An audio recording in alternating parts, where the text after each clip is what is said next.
the meeting to order for the Board of Mayor and Aldermen for Monday, April the 10th, 2023. With that, seeing that our normal pastor is not here tonight, I'm going to ask Jim Woodard if he would lead us in the prayer and the invocation. Please stand. Would everybody bow with me, please? You know, Father God, it is so good to come before you on this Monday evening. It's still a beautiful day.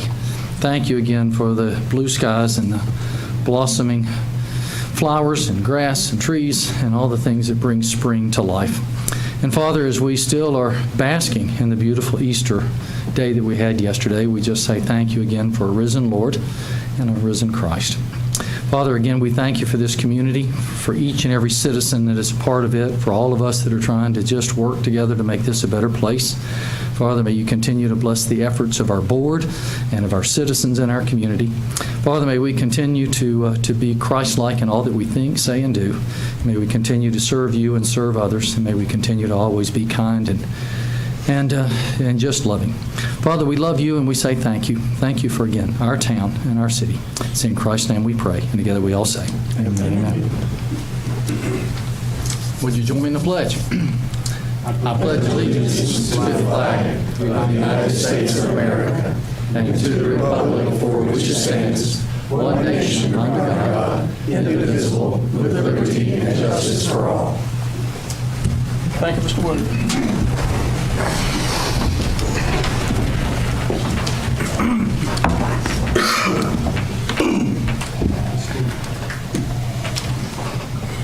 At this time, we'll do a roll call. Our city recorder. All members present. Very good. All of our members have an opportunity to sign in on our little electronic pads. We've done that tonight. So with that, we'll move on with, in fact, tonight we have no commendations or certificates. We do have a swearing-in ceremony scheduled for our new member going to the city school administrator, school administration, Ms. Beth Harrison. Ms. Harrison has actually been sworn in earlier today because Judge Conley could not make it tonight at 5:30. So Beth has been sworn in. So all of you who came to see Beth sworn in today, sorry, she's already sworn in. So with that, we'll go into comments from citizens. And first, I'd like to invite any of the applicants for the Tullahoma Area Economic Development Corporation to present their credentials.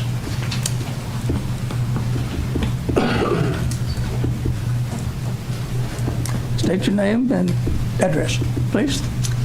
Evening, my name is Jane Colley, 201 Yorktown Drive. My love and interest in all things Tullahoma began in 1994 when I was transferred here to open the Walmart Supercenter. In 1998, I opened the assisted living on Wilson Avenue as the executive director, and then in 2013, I opened the NHC Health and Rehab Center on Cedar Lane as the administrator, of which TDEC was a very important instrument in our early success.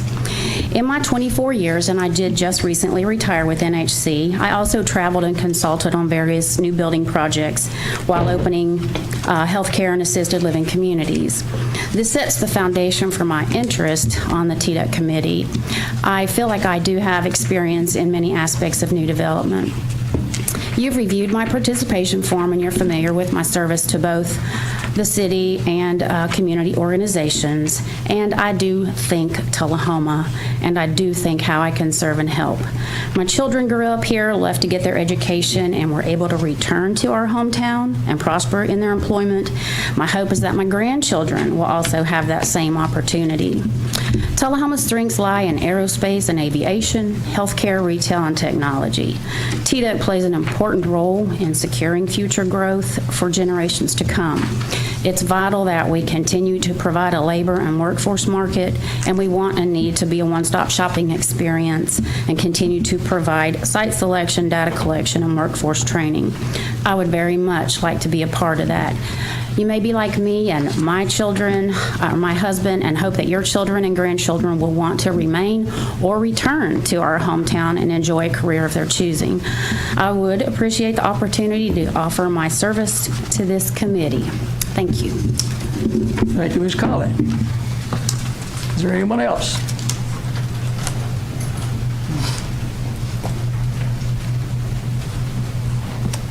Seeing no others, we'll move on to comments from citizens. So are there any citizens who'd like to address the board, anything that comes under the purview of the board? Thank you. If there are no comments from citizens, we'll move right on into the approval of the agenda. And with that, I'd ask that a motion to approve the agenda is previously published.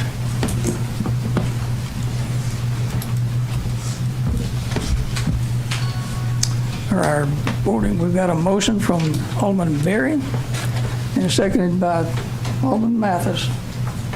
Any discussion on the agenda? Not ready to vote. And my machine is not up for voting.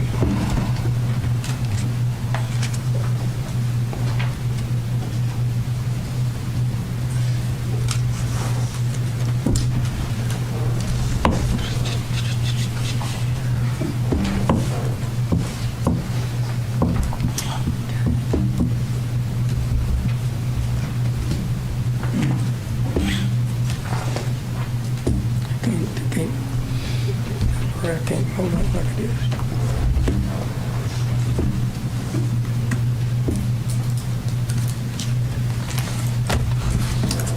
Now then.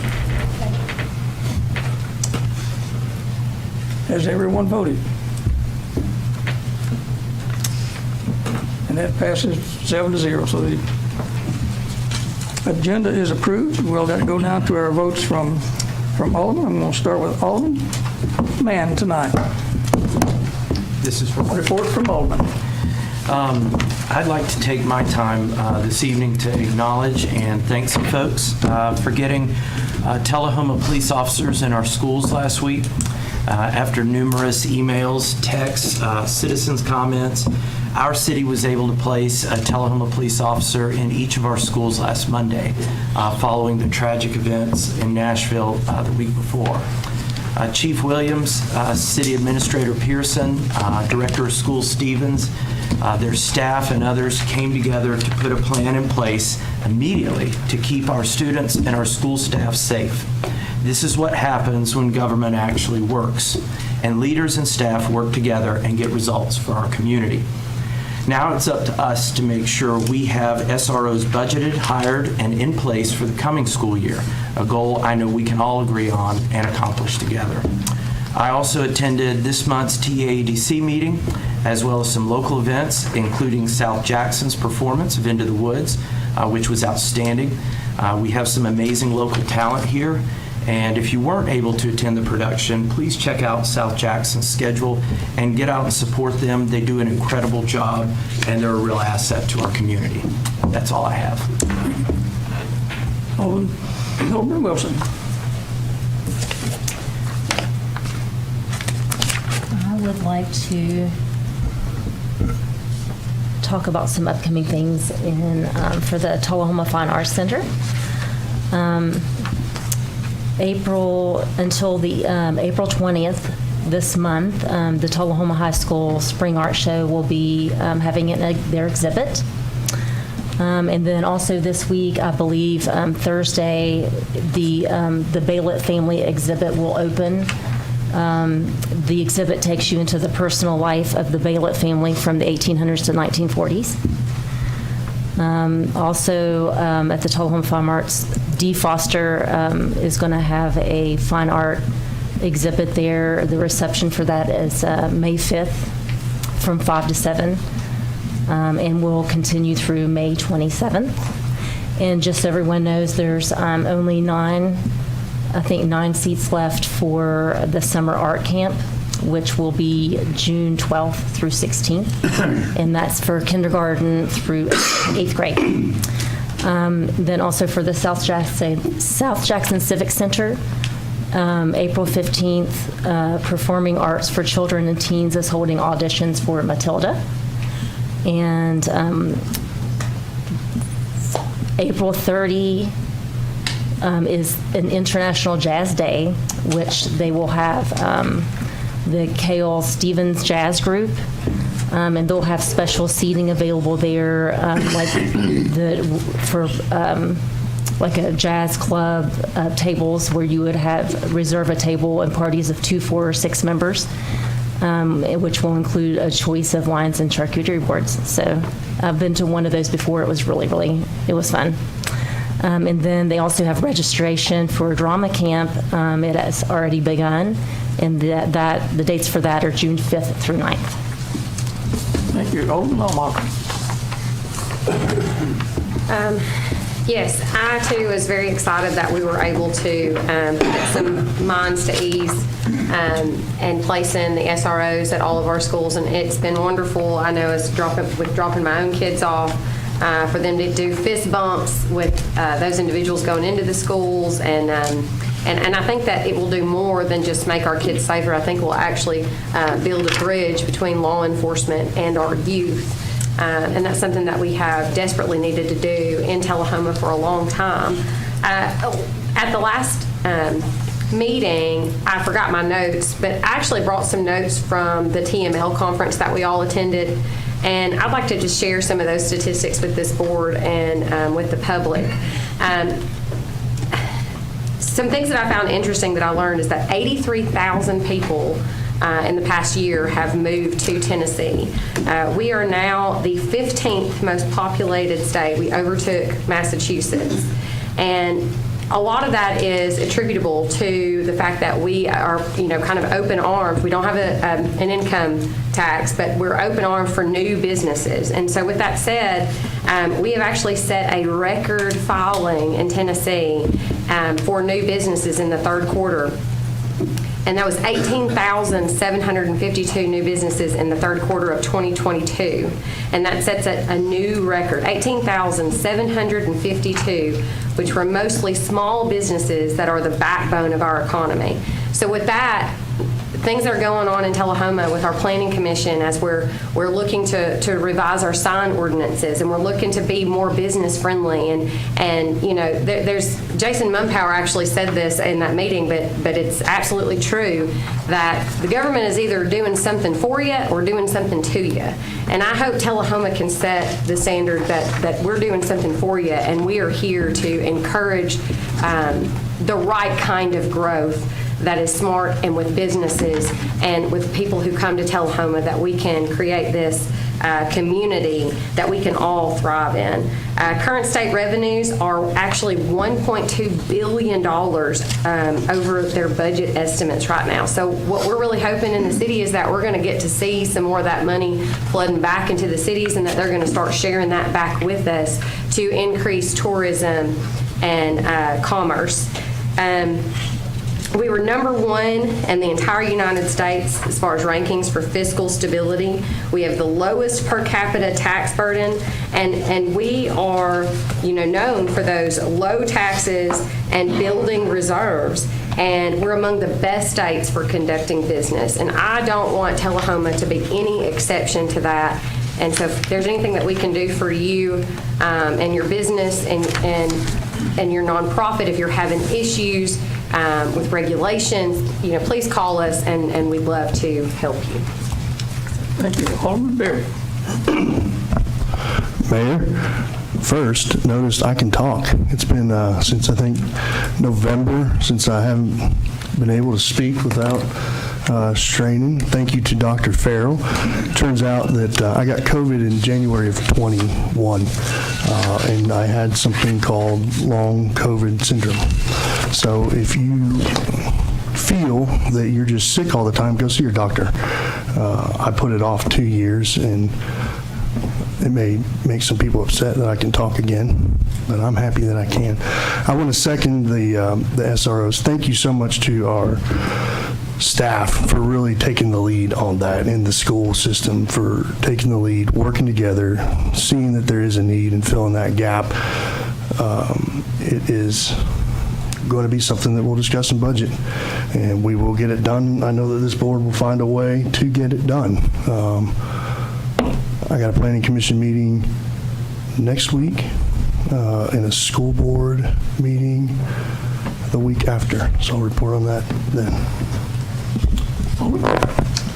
Thank you. I just want to echo the sentiments about the SROs in the schools. I think that's a very important thing, and glad that we got that done sooner rather than later. That's all I have. Very good. Alderman Mathis.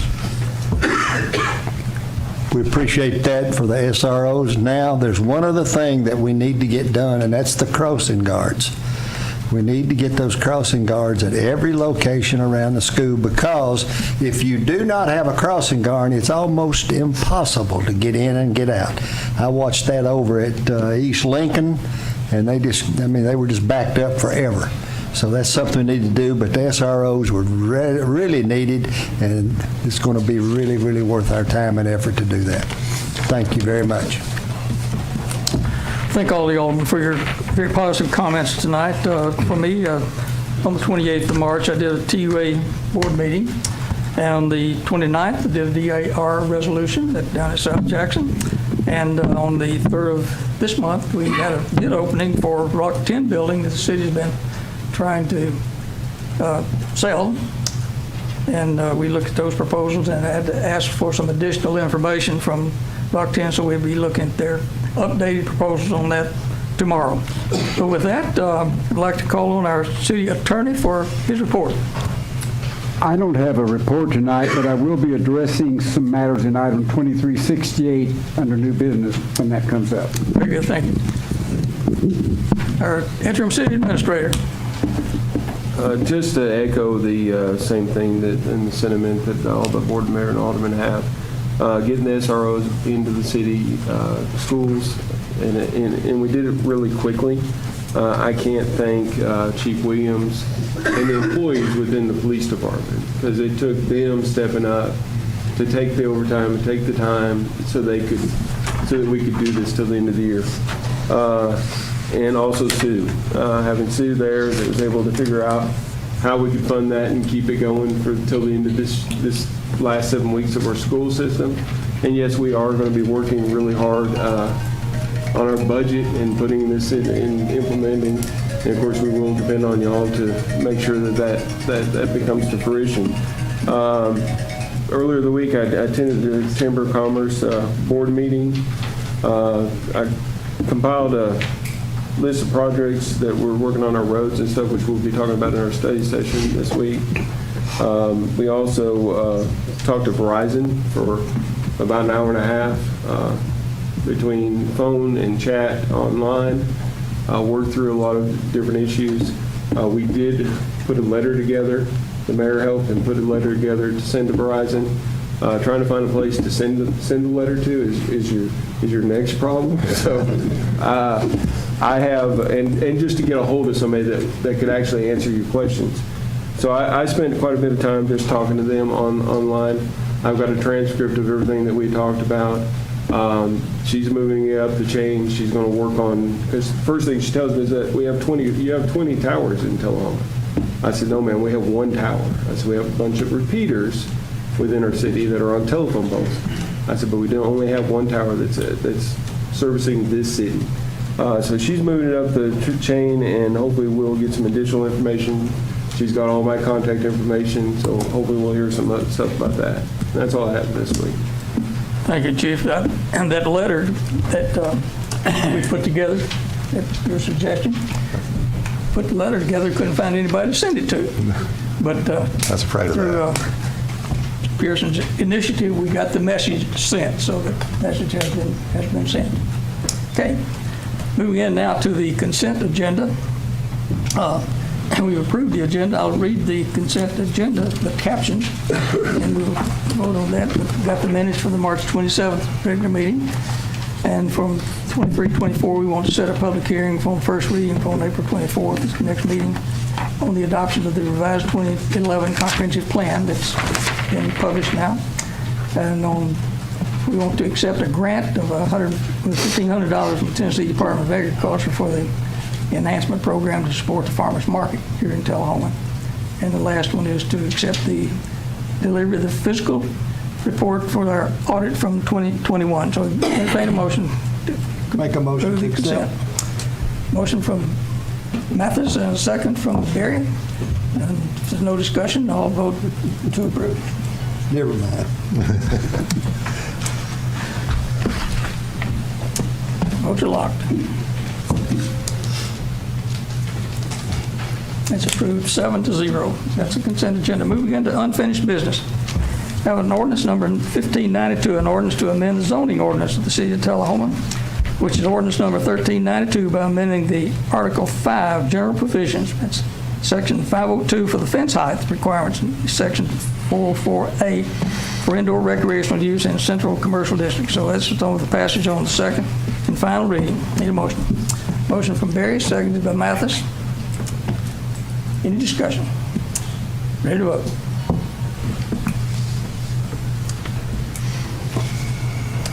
Vote passes 7-0. Item number 6 is 2362, confirmed by the appointment of a Parks and Recreation Director as recommended by the interim city administrator. And get a motion first. A motion from Hallmacher, seconded by Mann. And for discussion, I'll ask our city administrator for his discussion on that.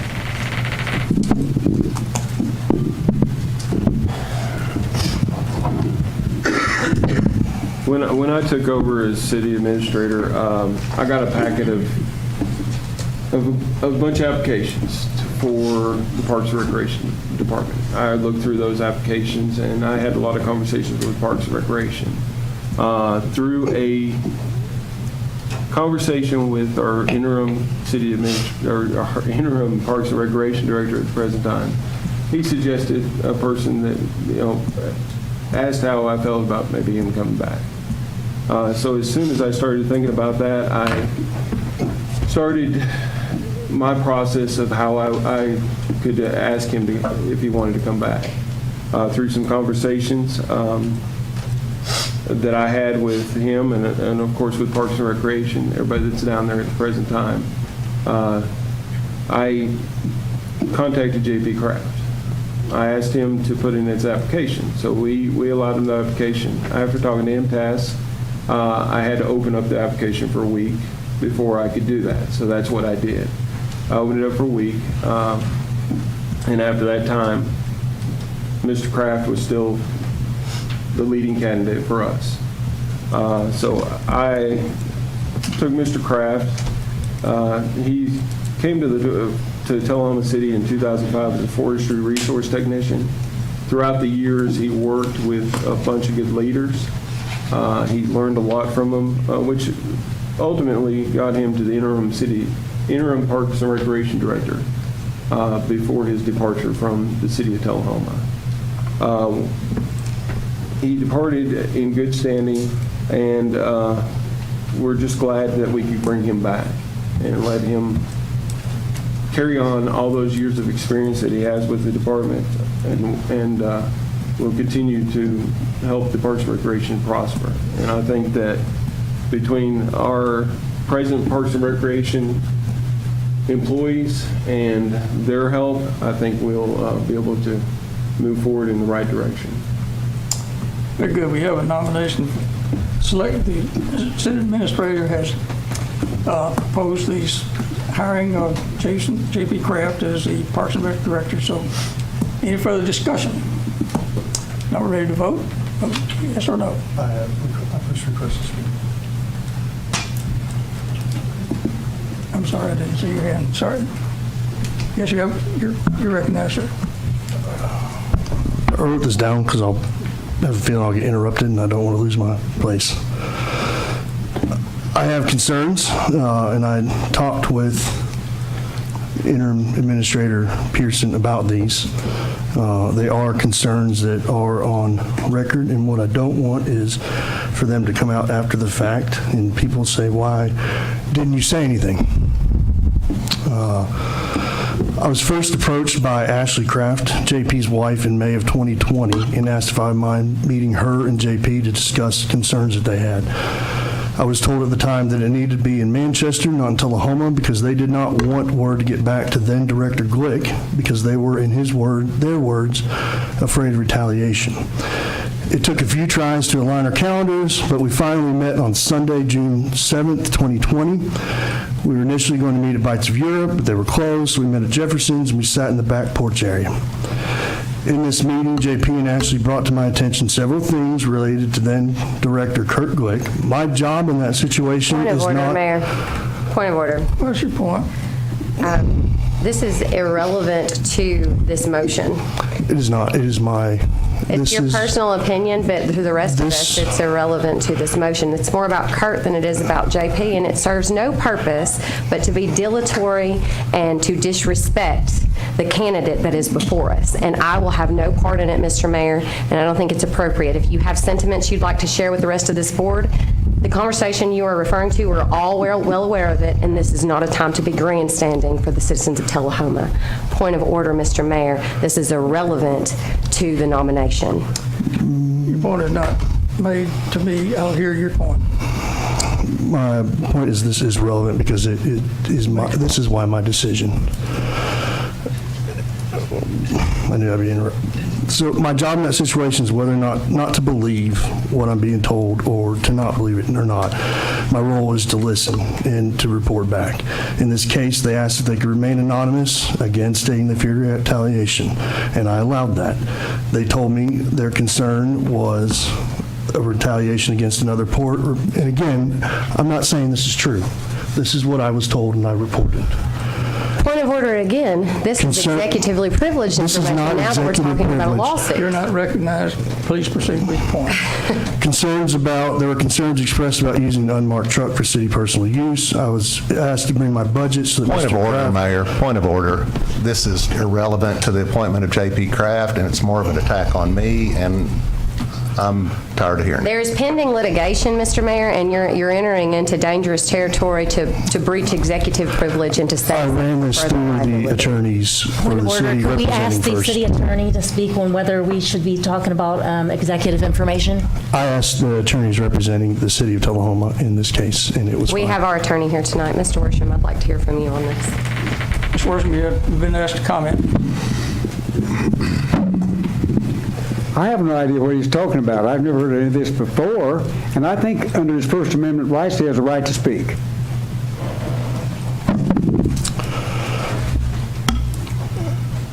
I'll skip through some of these. Mr. Kraft expressed that Kurt was never present and that he, JP, had been running the department. It was at this time that JP and Ashley Kraft asked if I would support JP as the next director. After hearing his concerns, I did my job as an alderman. I reported this to the Administrator Moody, and I stepped out of it. Not long after, it was announced that there was an investigation into Director Glick. After this investigation, Director Glick chose to resign. At this time, my relationship with Mr. and Mrs. Kraft deteriorated, and I was publicly denigrated by Mrs. Kraft, who denied ever meeting me so often that it bordered harassment. I, at this point, had still never revealed my sources. It was not until Mr. Glick filed his lawsuit that I was compelled to tell the story and reveal the Krafts as the source of my information. Out of respect for Chief Pearson, I previously shared this information with him and let him know that I was going to share this information. The Krafts used me to position JP as the next director of Parks and Recreation by providing the fodder to have Director Kurt Glick investigated. Because of this past interaction, refusal to follow the proper chain of command, the lack of professional behavior, and seeing the negative impact they have had on our city, I cannot support this confirmation. Any further discussion? Yes. Alderman Allmark. Well, that's interesting. I had no idea you were behind the Kurt Glick investigation. How interesting. How did you have such power? What I heard in that is we had a very ambitious, 16-year, dedicated veteran employee who cared so much about the department that he was willing to take the time to go and meet with board members and express whatever concerns he may have had at the time. And whether his concerns were exactly as Mr. Berry says, or maybe they were just slightly different, we only get to hear one side of that story, and it's absolutely irrelevant to Mr. Kraft's abilities and willingness to serve as our next head of that department. And I think that we are very blessed to have him and his servant heart. And I hate to hear that Mr. Berry feels this way, but I don't believe his sentiments are shared. There is one difference between me and J.P. Kraft, I can tell you that. While I have many enemies in the city of Tullahoma, that I'm not proud of that, J.P. Kraft doesn't. And he has led that department previously, and he has done so, and he has built bridges in this community, and I am, honored that he would even consider coming back and serving the city of Tullahoma. Alderman Mann, you're recognized. I'm proud to cast a vote to confirm this hire. JP is an outstanding selection for this job. He is more than qualified. Most importantly, he knows and understands this community. With his 16 years of experience in Parks and Rec, including time as interim director, he's ready to hit the ground running. We are fortunate he decided to come back to Tullahoma, and I hope we can show him the support that he truly deserves from this board. Alderman Glick, you're recognized. Well, I'm not really sure what Alderman Berry was saying. There is a lot of testimony under oath in this case already that directly conflicts with the information he's provided here tonight, so I invite anybody to check into that can. And I'll just say that I am really proud that JP has come back tonight, that it's very few chances in life that we have to go back and right a wrong that was committed, and this is one of those chances we have tonight, and I think it's very important that we do so. There is no one that is more qualified than J.P. Kraft to be Parks and Recreation Director in Tullahoma, Tennessee. He worked under me closely for 16 years. I was a director for over 20 years and worked for the department for over 35 years. So he had good training. He knows the background of the department. He also worked with a longtime Recreation Department director and employee, Joe Moon. So he's seen it all. He knows the lineage and the importance of recreation like no one else can. And he's very talented, and he'll do a great job as Parks and Recreation Director in Tullahoma. There is no further discussion. Cast your vote. Wait. I changed my vote. Change your vote.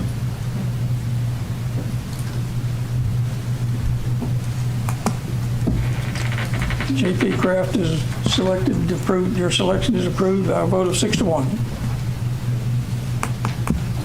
Thank you, Mr. Kraft. Could he be recognized?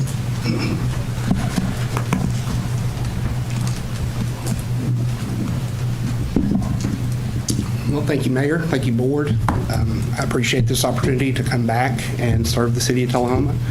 I look forward to building on our past successes and making Parks and Recreation in Tullahoma the best it can be, probably rival anybody in the state. Thanks a lot. We have a wonderful department. We're looking forward to serving.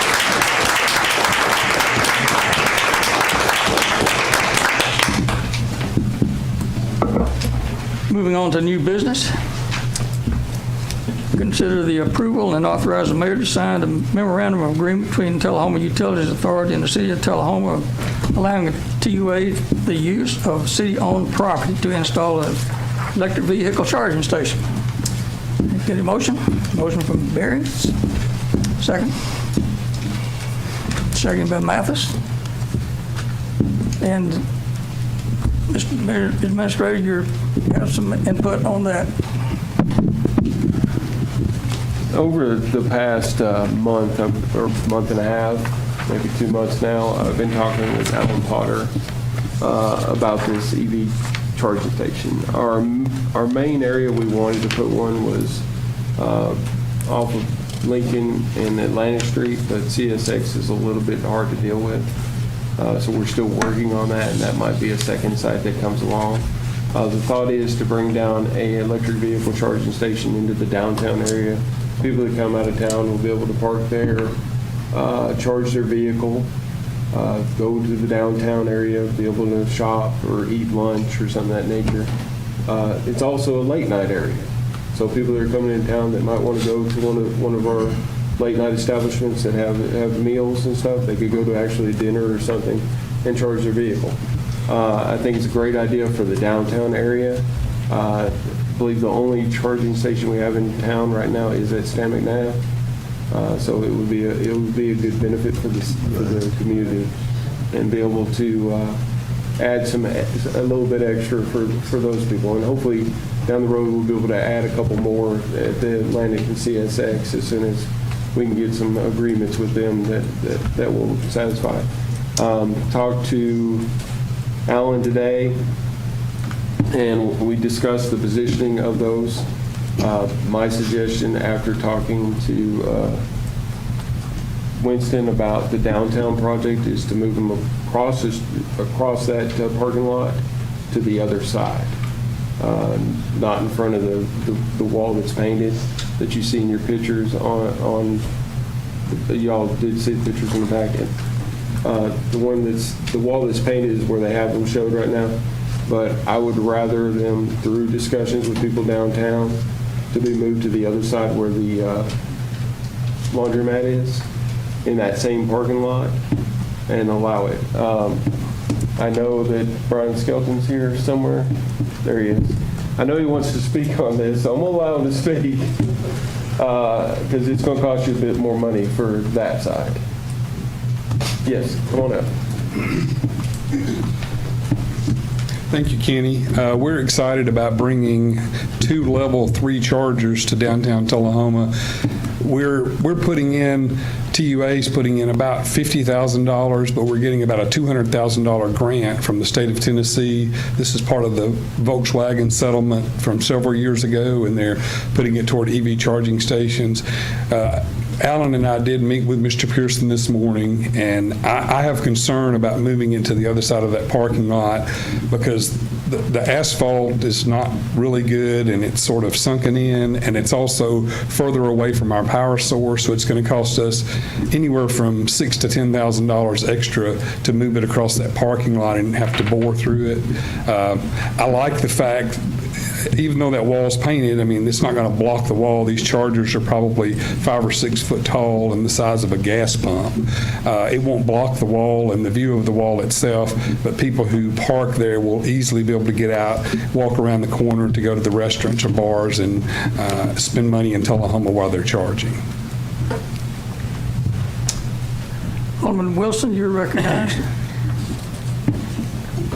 These are the fast charging stations, right? So is it 2-3 hours? These are 62 and a half kW stations.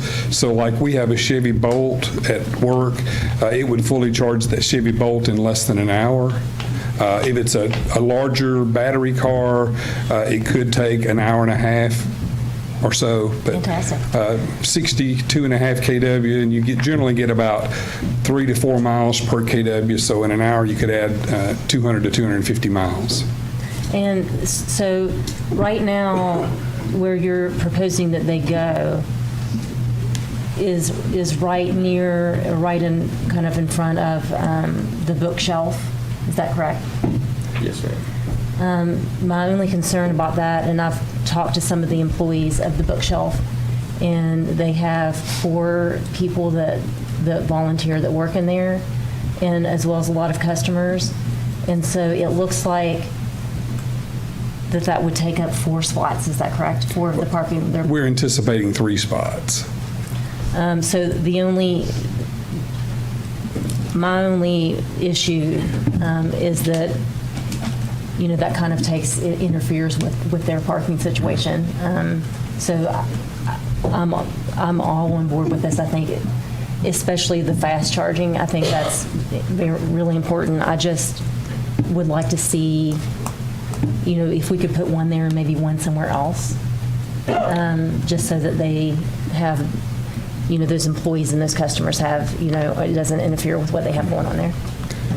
It would be extremely expensive to separate them because we're coming from one single transformer bank and power source, and we've already ordered the transformers and have them in stock. That's not to say we couldn't get others, but we would have to basically get 6 transformers rather than 3.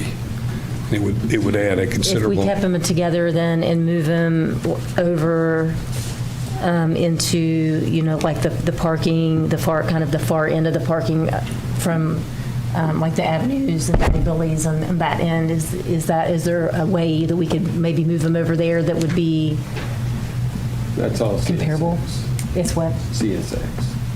Well, in the parking lot? Yeah, all the way to the parking lot, CSX are right away. Unfortunately, CSX controls that land all the way to the sidewalk, even the street. And as Mr. Pearson noted, we had worked with Ms. Moody, and we're going to try to put it in the parking area, which would have been more central, actually, than this location. But it's going to be difficult, if not impossible, to get that cited with CSX. And if we do, there will be ongoing charges annually to do that. Okay. We've kind of looked at all other options around the city. I mean, there's all kind of places that we could put it. We could put it at TUA, but we're trying to put it in a place where people, when they're charging, have something to do and places to spend money. And with restaurants and bars open really from 11 a.m. till past midnight, that downtown was the only place that really offered that. Alderman Glee, you're recognized. Is there any charge do you have to pay to charge your car at these stations, or is it, or do the ratepayers pay? No, there's a charge for it, and it's. I don't want to get into a lot of discussion about EVs, but EVs are very affordable and very economical if you charge them at home, especially in Tullahoma where we have time of use rates. If you charge them at charging stations, because they're very high power output and they set demands every month, but they don't use a lot of electricity, the charging rates will be anywhere from 3 to 4 times as expensive as charging at home. So people in Tullahoma will not use this. It will be strictly used by people who are traveling here and need to charge to go on to their next destination or go back home. So you have to put in like a credit card, Yes, I guess. sir. Will you be sharing the revenue that you make with the city since it's on our property? We have no intention to do that. Okay. And we, quite frankly, don't think we'll make a lot of money with all this investment. I mean, I would anticipate in 5 years we will still be upside down. We will make a little bit of money on it, but I guess the thing that I'm excited about is that Tullahoma needs EV infrastructure for people who travel here. I think in 5 to 10 years, you're going to see commercial gas stations. They'll start building these, and there'll be other options. But for the next several years, there's just not many options for people who come here. Thank you, Mr. Kaplan. Thank you. Any further comment, Administrator? Yeah, just one more thing. Alderman Wilson, where I was proposing today when I talked to them was the other side of the parking lot that is not used. yeah. Oh, okay. Okay, there's actually, the lines are out of it, but nobody really uses that side over there. It's next to the garbage cans, which with the downtown grant, they're going to clean that area up. The fence will come out, there'll be benches put up on that wall where the painting is, and then the garbage cans will be enclosed. So they'll have a closure on them. Well, So what I was proposing to Brian today was to move them to the other side of the road where nobody uses it because of concerns from the bookstore, from people that worked at the front side of the avenues, or not the avenues, but in those buildings right there by that. I proposed that today to them to maybe possibly move them to the other side. With your approval today, it gives us the go-ahead to do this, but we'll probably be in some more conversations before we make a final decision. Finalization, okay. Tom Mocker, you're recognized. Yeah, I think I read this. I didn't realize that the Tullahoma Utilities Authority and LPC were the same entity when I was reading this. And so I think Kurt just raised an interesting question. I know that this is more to drive tourism, and I saw the indemnification, but generally when we rent out a city space or a city parking lot, like we were it just kind of makes me think about the London's debacle last year and how they wanted to have use of that alleyway, and we would not allow that. And so as I'm looking at this, since they're kind of doing this more, I guess, through a for-profit entity, and we allow this, but we wouldn't allow that, I have some concerns that were, not that I'm not in support of this, I don't want us to treat one entity one way and another a different way. So I'm all for this. I just want us to keep that in mind going forward. Alderman Berry. I think that one, I understand what Alderman Allmacher is saying. I think it's not apples to apples. One was closing an alleyway, and the other is some parking spots. I do think that this will attract those people to the downtown area who never would have, right? People are pulling off the interstate to come to find these. TUA has one now, if I'm correct, and people locate those and they drive to Tullahoma to get that charge before they go on their way. So that will attract people here. I think it's a great idea. If you're still going to have talks about where to put it, then I think that that's great. I do support it. My support may not help you, but I do support it. Any further discussion? Not vote to approve the installation of the EV charging station at that parking lot, one side or the other of the entrance to the parking lot.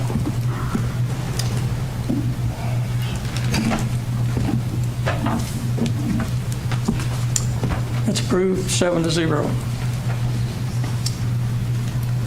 Item 9, which is number 2368, is to consider a request to direct the city attorney and a recommended third party to determine if the Municipal Technical Advisory Service document retention policy was violated by Human Resources Director when disposing of documents or first reading.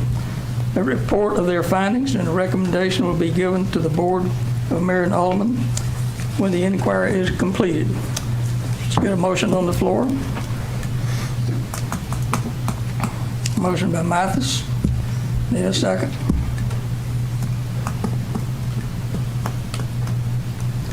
Need a second from Perry. I'll ask for a city attorney to address this issue.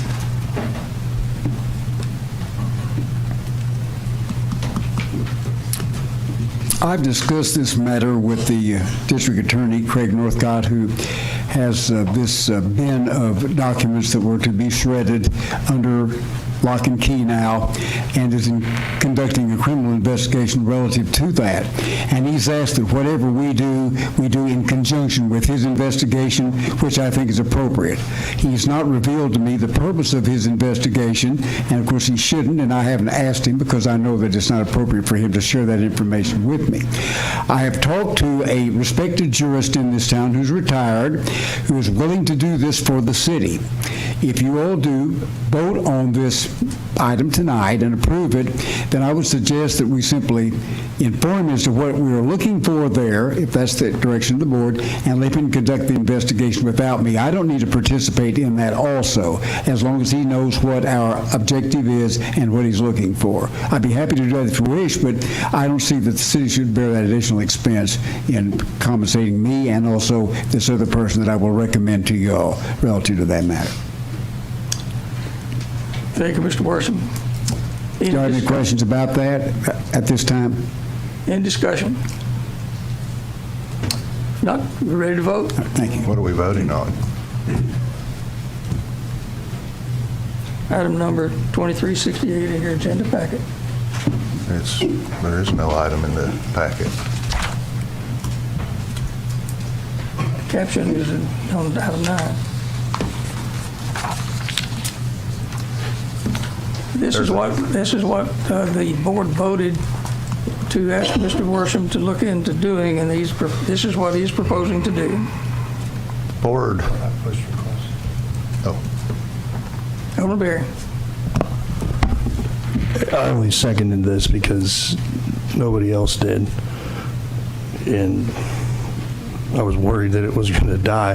This is something that this board requested happen, so I'm confused now as to why we don't want to take action. We've got somebody who as Alderman Almacher had stated, is on paid vacation or paid leave, who's just sitting out there waiting for this.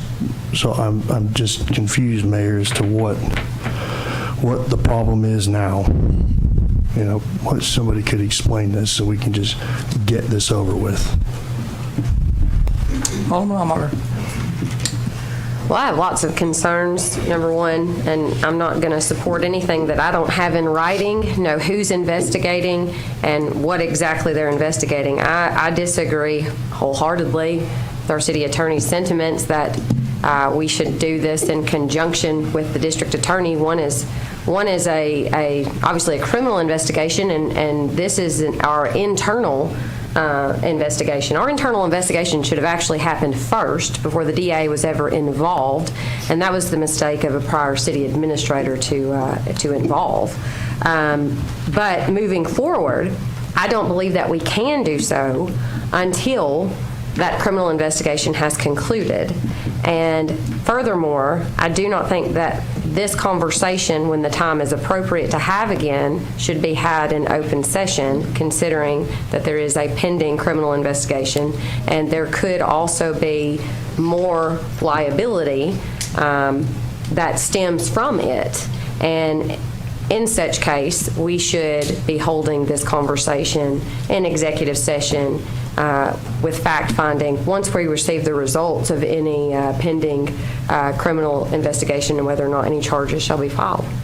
So I'm not in support of this, and this is not what I asked for. And also, that investigation may lead to other parameters that we need to look at as far as this investigation.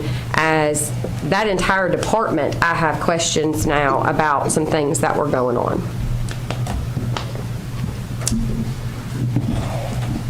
Let me ask a question of the city attorney. Yes, sir. Mr. Worsham, is my understanding that the investigation was simply to investigate if there were any documents that were to be shredded that were in violation of the MTAS documents disposal process that we were following at the time. That's what the agenda item states, sir. I'm not the one who prepared this agenda, so I don't know what the intentions were, but I can read it, and that's what it said.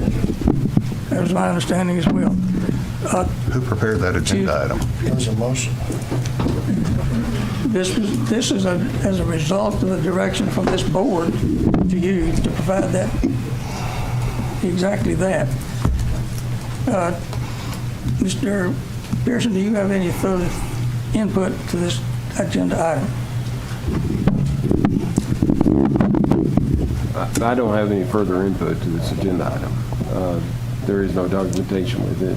There is no agenda item. But I don't have any further Thank you. documentation. Then okay, Alderman Glick, you're recognized. I just, excuse me, just like Mr. Pearson said, I wanted to point out that there is no agenda item. There is no background on this. We don't know. That's why I asked when you said, are we ready to vote? We wouldn't be knowing what we're voting on. We don't know what the investigation is going to entail. We don't know who's doing the investigation. I think this board, if I remember correctly, gave Mr. Worsham or asked Mr. Worsham if he would look into some people that could investigate this matter and then come back with some names for the board to choose who is going to investigate. And also, then the board would determine what would be investigated. And as Alderman Armacher said, the criminal investigation is going on, so it kind of makes it a moot point. We can't, we don't have the documents available, and we haven't determined yet the scope of the investigation. So I think it's premature. There's no agenda item, and then just to follow up, who put this on the agenda? There's a caption in the agenda packet that says NA. There's no background material for us to look at before the meeting, so I don't even know what it was about. That's why I asked, what are we voting on? Alderman Almacher, your hand was up, I realized, but our assistant administrator was holding his hand up in behind you, so Well, I didn't speak. I want to hang on just a minute. You recognize? While this may be appropriate at times, hang on just a minute, we're going to need to address this future.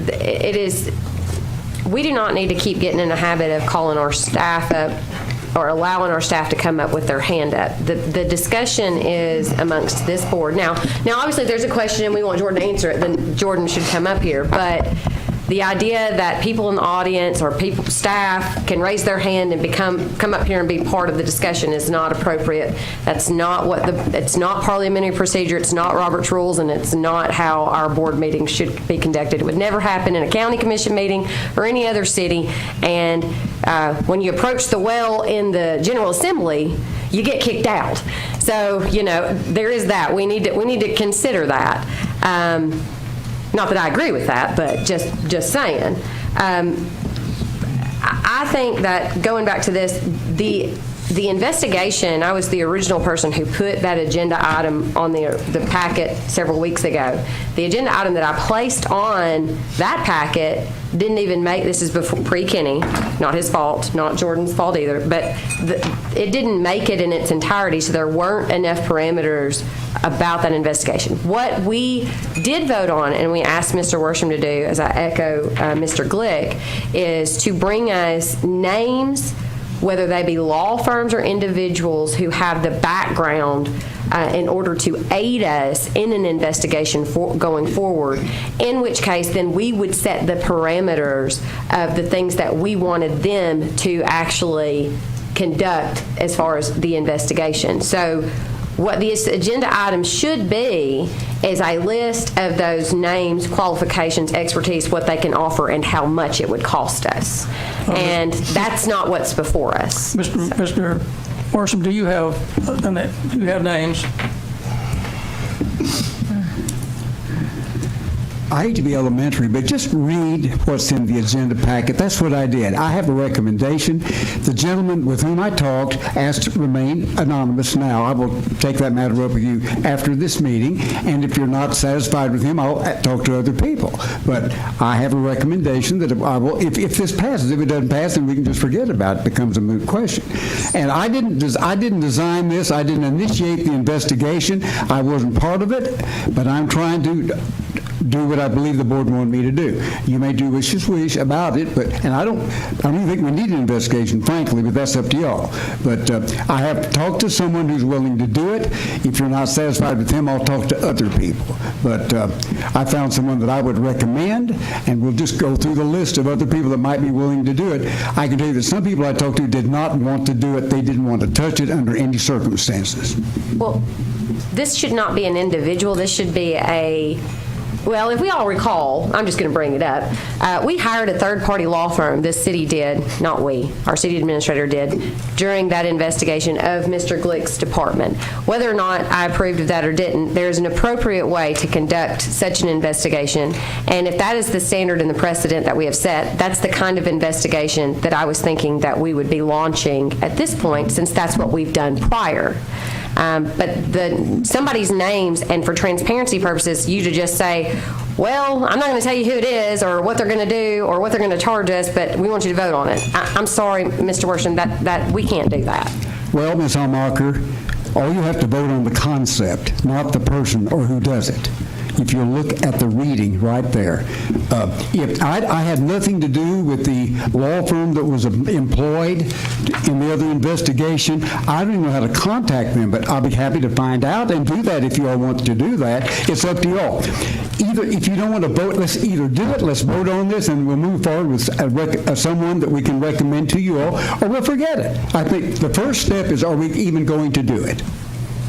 And that's what this is for tonight. It's not to select anyone or any method or anything like that. If you don't want to do it, just vote it down and we'll forget about it, and we'll let the DA go ahead and do his investigation. No. All we're doing now is voting on whether or not we're going to do it, and then we will select a method of doing it. And I understand from the reading of the agenda that you're going to, all you want to do, based upon this, is determine whether or not the document retention procedures that the city has not really formally adopted when this happened, but later, if it's been followed or not. That's what that says. We have already prior voted on, obviously, conducting an investigation, and we will be conducting an investigation. But I don't believe that this is the method that which we should do it. And this conversation actually seems like one that ought to take place in executive session. And I would suggest, Mr. Mayor, that we do that going forward, considering the liability and the nature of it. At a future date. Thank you, Mr. Wortham. Alderman Berry, you're recognized. I disagree with Alderman Allmarker. This is not a conversation that is covered under executive privilege. We keep using executive privilege and calling these executive privilege meetings and hiding behind closed doors and having conversations that we should not be having behind closed doors together, where we can call our disgraced HR attorney and make any accusations that we want. Those are quotes from people in here, and that has to stop. This board already set the parameters for this investigation. If we recall, we had a giant conversation about it. This board said we will have an investigation. These are the parameters that we're going to investigate. There was a bunch of amending of motions and pieces like that. So the parameters are already established. In that meeting, this board directed the city attorney to find a third-party person, and that's what this item is. So the attorney has gone and done exactly what this board says. It's all on video. I think this board seems to forget that we record these things, and everything that we say, unless it's in an executive session that we're hiding behind, is recorded. So there is a real person at the other end of this that we are just sitting around, and sure, she's getting paid to do that, or at paid vacation, as Alderman Allmarker says, but this is ridiculous. Let's get some finality to this. Let's close this chapter and move on. Alderman Wilson, you're recognized.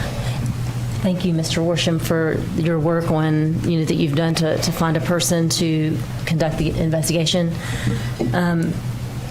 I agree with the sentiments of Alderman Allmarker and Alderman Glick in that we did ask the city attorney to bring back some information about how the investigation was going to happen and who suggestions on who that might be. There is no background in the agenda on this agenda item, and I think that we need to probably have a study session on this and talk about what the investigation, is going to entail, and instead of just, and get more clarity in what it is that we're doing here. Thank you. No other discussion. We're ready to vote on it. Still don't know what we're voting on. I mean, speak it. Are we voting to have a...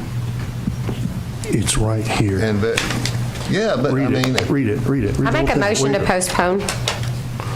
There's not enough information to vote, and it was, this board did ask for several names for us to choose from, not just one. I'm pretty sure about that. So I'd really like to see a suggestion, and then the board would have to come up with the scope of the investigation. Then we can move forward. That's what we are wanting. I move to postpone until the criminal investigation has been completed and we get our documents back. Let me ask you a question of the attorney. Do you have any idea when that might be from your discussion with the DA? Okay. Any further discussion? Well, she has a motion. I have a motion. I need a second, I guess. I'll second it. I was waiting on the machine, but Yeah, there's no way to do anything there. That's his past, leave it in. That was from the last one. Do you need me to restate it? No, we need to reset the voting. Well, if you want to remove your motion. Okay. There's the motion. Can you see it? Yes. And the motion was by Alderman Allmarker. Mayor Pro Tem Mathis wanted to know what he How does do if we he go wants to about remove his removing motion. our motion so we can get through this? Just let her postpone. We had a motion to postpone right now, and we're waiting on a second to postpone. There's no second. Well, That hang on, motion there's failed. not a way to second it. There's not a, Yes, there is. Yeah. okay. It just happened. We got a second by Glade. Any further discussion? Vote yes to postpone, no to not postpone.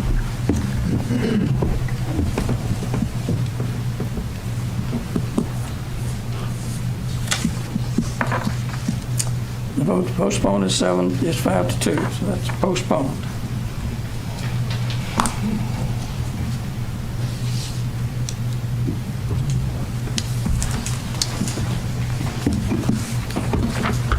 Moving on to item 2369, to consider the nominations for mayoral appointment to members of the Citizens Evaluation Committee.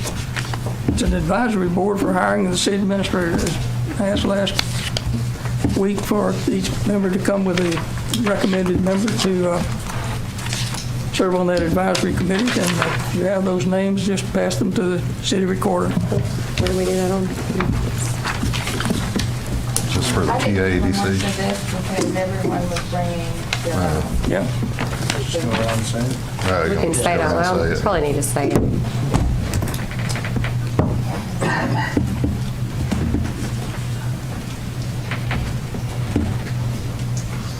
Okay, all offered. I have recommended Miss Pam Bussell.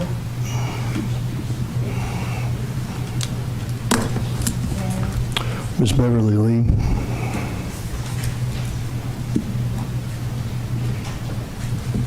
Mr. Jody Baltz. Misty Dameron, Alderman Woodson. Donna Bradford. Say it again, please. Donna Bradford. Chad Grimes. And I've nominated Frank Glass, who served on the previous Citizen Advisory Committee. So with that, to each of you, for information, I submitted 15 names of applicants by email to each of you today, and those have been submitted to Hannah Rogers of the MTAS as well. So at this point, and we're in that process of narrowing that group down to the number that we want to consider for interviews that she'll be helping us with. So we'll move on with selecting a full-time administrator. Was 15 the total we've received? 15 is the total that we received, and to give you just a thumbnail sketch of that,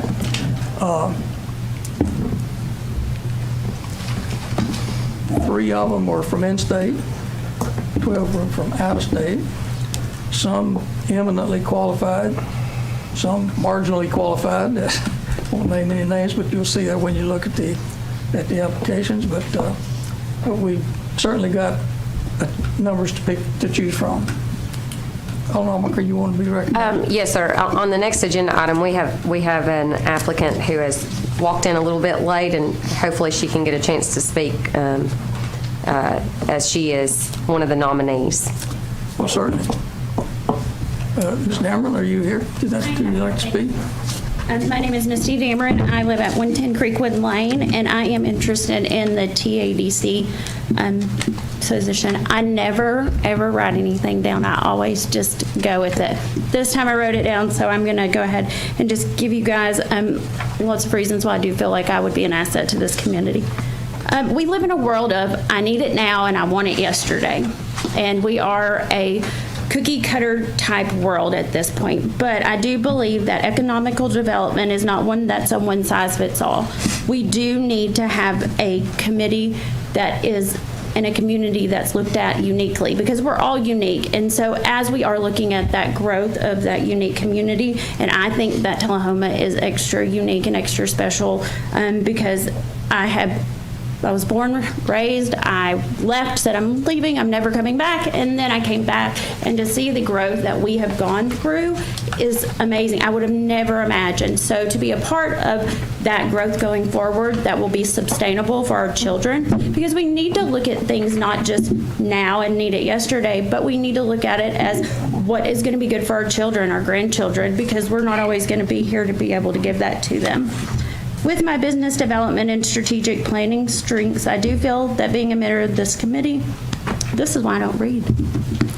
I plan to design, or I could be able to help with plans, designs, and deliver economic development strategies. Act as an important connection between the public and the private sector, not only locally, but in national communications. I feel with my strengths and operation leadership background, I would easily help with leading economical development planning, work toward the community's vision, support the sector relationships, effectively communicate, and respond to the concerns and opportunities that come into our community.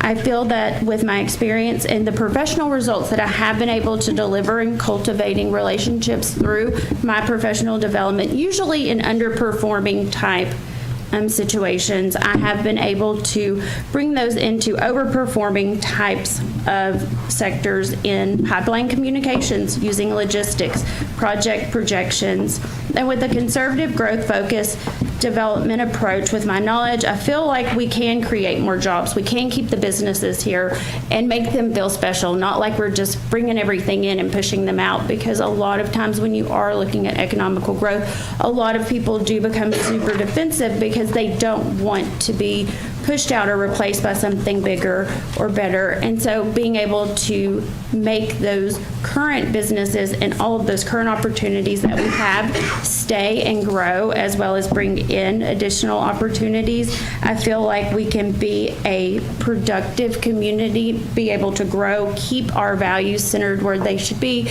and then also have that sustainable platform that our children and grandchildren and can look at it just like I do and can't believe how far we've come. So I do thank you for the opportunity to talk today. Thank you again.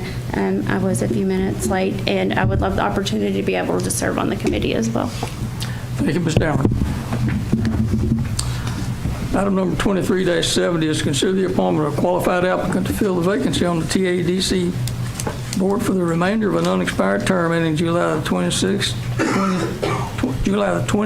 of 2026. So this time I'd entertain a nomination. We have two candidates. Alderman Berry. Nominate Janie Colley.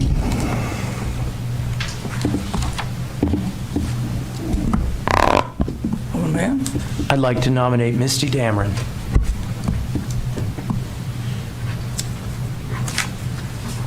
We have two candidates, and each of you have a ballot in front of you. You just put the name of the candidate you select on the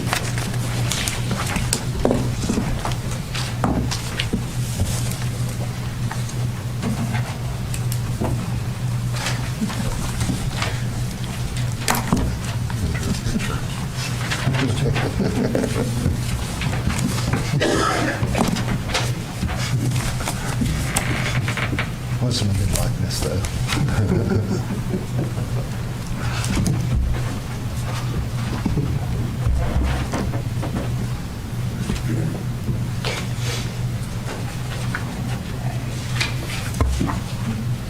The vote is 5-2. Ms. Dameron, you're on the TADC board.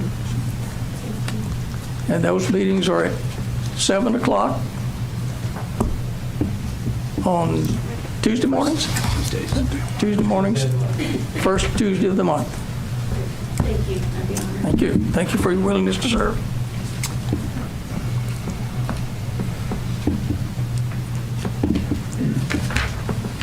Item 2371 is consider a request to direct the city administrator to schedule a budget meeting for department heads to present their budgets to the Board of Mayor and Aldermen for question and answer period. A motion from Barry. Mr. Mayor, point of order. Okay, before anybody says anything, because I just now thought about this, we are actually supposed to read out loud who voted for who. That's part of OPMA, the Open Meetings Act. and I don't want to do something that we're not supposed to do. So we're supposed to, each individual is supposed, it's this person voted for this person voted for this person. Make sure we do that correctly. I apologize. All right. Mathis for Dameron. Mann for Dameron. Glick for Dameron. Almacher for Dameron. Wilson for Dameron.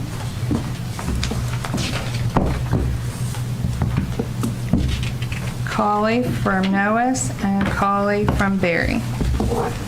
Thank you. It's going to do something. Should do. Thank you. That's correct, we would. And we've got a motion and a second for the number 2371 for setting a budget hearing from the Board of Mayor and all from the department heads. And discussion from, do you have any background on this, Administrator Pearson? I didn't write this agenda item. I think Ms. Alderman Kirk sent this one in. I think you have better background than I do. You recognize Alderman Glick. Mayor, I submitted this item because I thought it would be a good opportunity to have these meetings so that the department heads and finance director could meet with the Board of Mayor and Aldermen and the citizens and explain what was in their budget. I think to a great many people that it's all kind of a mystery how the city budget works and whatever, and what all their hard-earned tax dollars are going for. I think this would be a good opportunity to show what good stewards of the money that the department heads, finance director, city administrator are, and then would also show the board maybe ways that we could look at to change things if we need to, or revise in the process. But the main thing would just be as information for everybody out there to see this. And I don't have it in the agenda item here, but I'd also like to request that these could be televised by TUA. It needs to be an informal meeting setting, but if it's televised, then everybody would have a chance to see the process. So since you're wanting to set up a study session, is that correct? Correct. We voted before that the study sessions would be televised, I think, so that would follow along with that. So it'd be 3 different study sessions? Is that? That was my suggestion. I'm open to what the staff would feel would be the best fit of matching departments, where the meetings would be kind of in the same length of time. And this is not a move to try to micromanage the budgets and try to save $5 out of a line item or $10 out of another line item, but it's just to get a good general feeling of what the budget is for and what the money goes for, so everybody can know that. We used to do this years ago, and I thought those meetings were very effective, and I think it would be a good thing to reinstitute. Do you feel that we could do all the departments in one study session? No, I think it would at least, I had suggested 3 different meetings, just so they didn't drag out too long. I know going through one department could take over an hour, potentially. If I could, I'd like to ask our city finance director to give us an opinion on that. Could you've gone through these budget hearings before? How long do you think it would take for these department heads to do this? Well, Alderman Glick is referring to, we used to do years ago, I think we generally had 2, one that was more city and one that general, and one that was more capital projects, solid waste oriented. But I believe we did have at least 2 back when we used to do them. So then let's at least, to quantify this, let's just direct the city administrator to do 2 budget hearings, study session for 2 budget hearings. For the departments. For the departments. For the departments listed here, too. But 2's fine with me. If we fit it in, they might, I just didn't want a meeting to last too long, because I know we tend to do that. We have. Anyway, we'll start with 2 and try to get it done. Sure. Okay. Okay, that's what we're voting on. Alderman Berry, you have your hand up.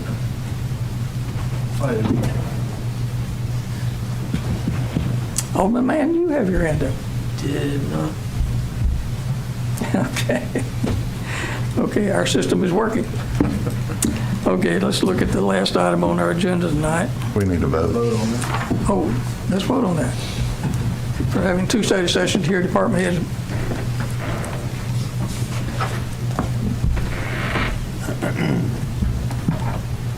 That passes 7-0.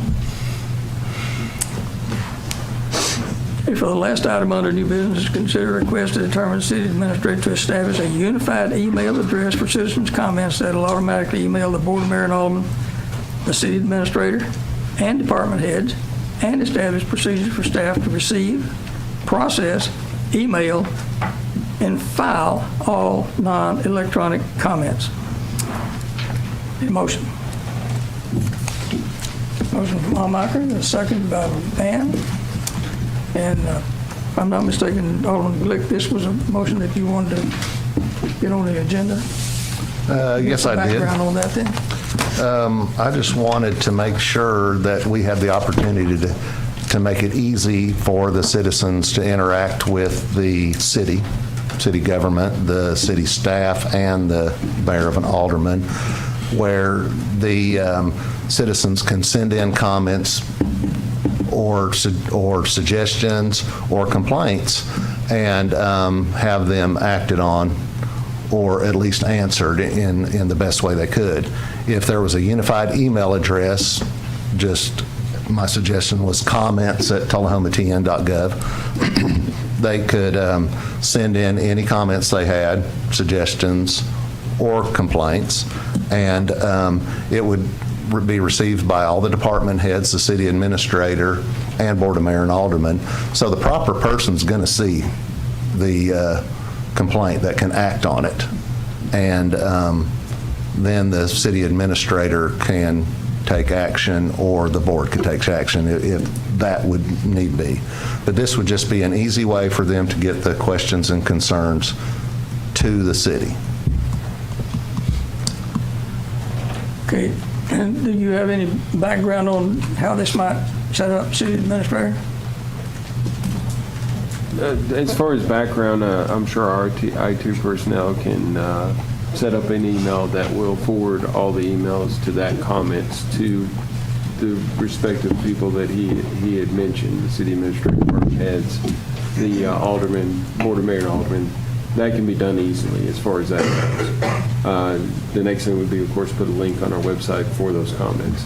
But all that can be and put up within a day. It should be Very good. put up. Thank you. Alderman Berry.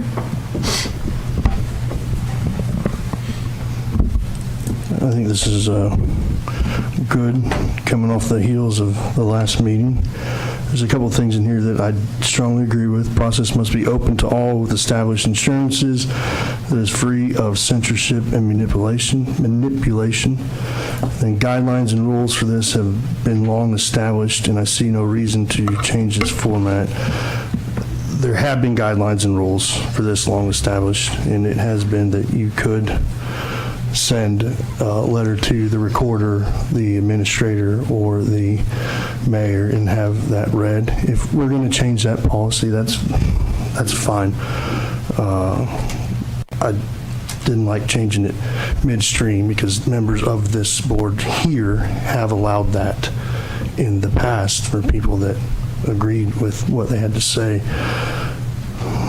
I do have some questions on who is going to ensure that somebody responds back will be a question. It may go out to 25 people, but we need to, and this came from somebody who read this and asked me this question, how are we going to ensure that somebody responds back? So the implication of the implied is that if you put a comments at tullahomatn.gov out there and say that this is so that people can hear you, the expectation is that somebody will reply. A lot of the times, the people who send in a letter or who come up here and speak, they have emailed us multiple times. But the problem is we don't answer those emails. The letter that came in last week, one person on this board responded to that person. That was Alderman Mann. Nobody else responded to that person. So how are we going to ensure that somebody gets answers the question? How are we going to, I hate limiting the right of people to get their comment out into the public. There are many reasons other than they just don't want to. Somebody could be handicapped and not be able to get out, but they do have a right to get something read into the public.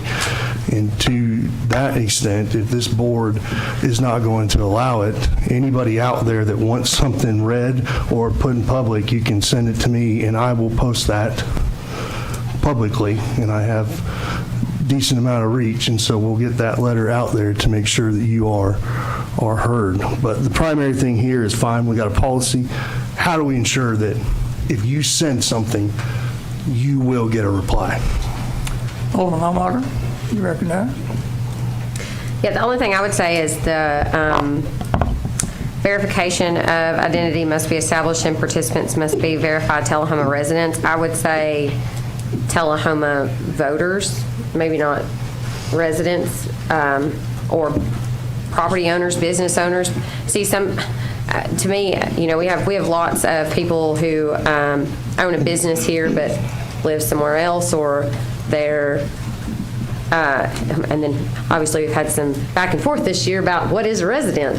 So I would want this to be open to people who are affected by anything Tullahoma, in other words. So, as long as it's something, I think if we just go back under that, so long as it's something under the board's purview or something, relevant to the city's operations, then, people should be able to do that and I agree that they should expect a response back. I often hear that many times people who come to the board meetings and speak don't realize that we can't do a back and forth or engage with them at our board meetings.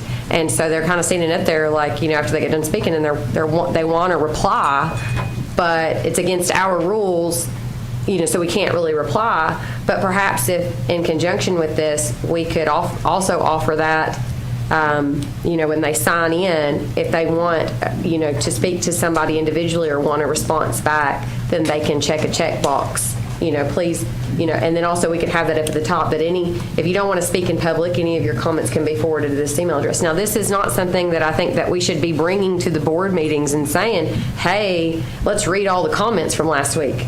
No, I don't think that's appropriate, but I do think this is a good way for people to ensure that they have a specific place that they can go to and can reach all of us at one time, and also for the board to be aware of any complaints, issues, or praise even that different departments are receiving throughout the community. Alderman Glick. I agree with both Alderman Hamacher and Barry on that, and I put this out there. It would take some work for the staff to arrive at it, and that's what I said here, action item, the staff developed the system.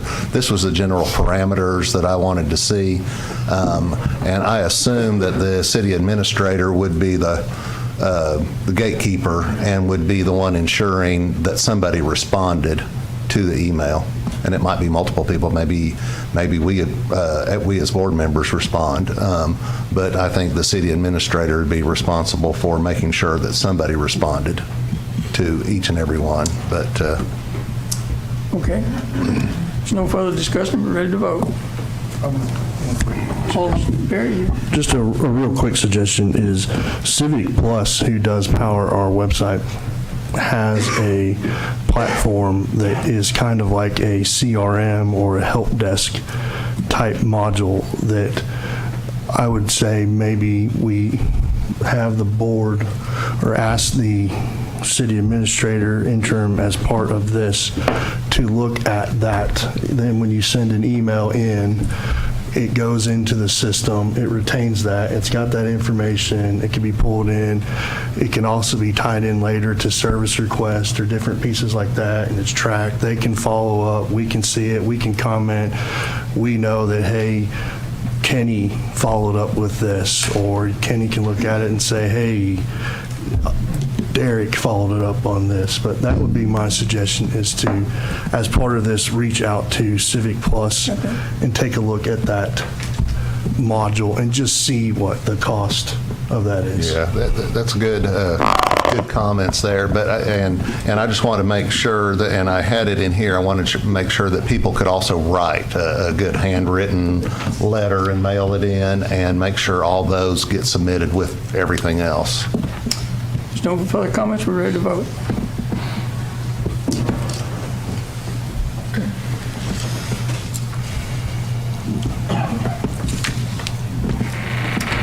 Vote passes 7-0. That concludes our new business, and since there's no other new business, we will adjourn the board meeting and go into the beer board meeting. Are there any public comments from the citizens, from the audience tonight regarding the beer board? Seeing no public comments, we'll go into the agenda, the consent agenda, the minutes for the March 27th meeting. Yes to approve, and second motion from Barry, seconded by Mathis. Ready to vote.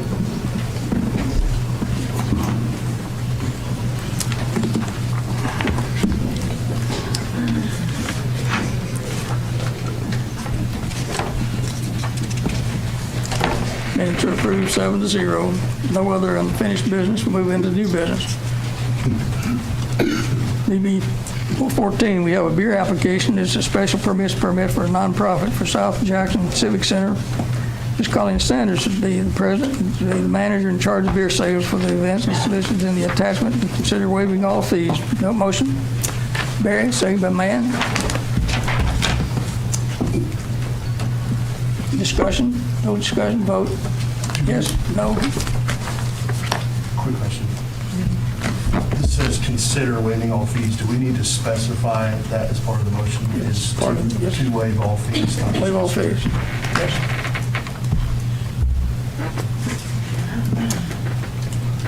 It's approved 7-0. Next item, DB 15, the beer application special permits for the GFWC Centennial Women's Club. Ms. Colleen Sanders, a member of the full charge of beer sales, and with a picnic with music and a fundraiser event for the Hands-On Science Center and other community project on Saturday, May the 20th, 2023, at South Jackson Civic Center, and we'll be waiving all fees. Motion by Wilson, seconded by Mann. Ready to vote.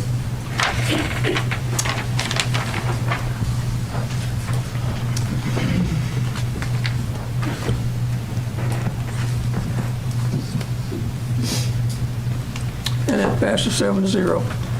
There being no other new business, we're ready to adjourn, and we'll be going into a study session at this point in time, but I will make an announcement. We'll be in recess for 5 minutes for anyone who needs to take a break.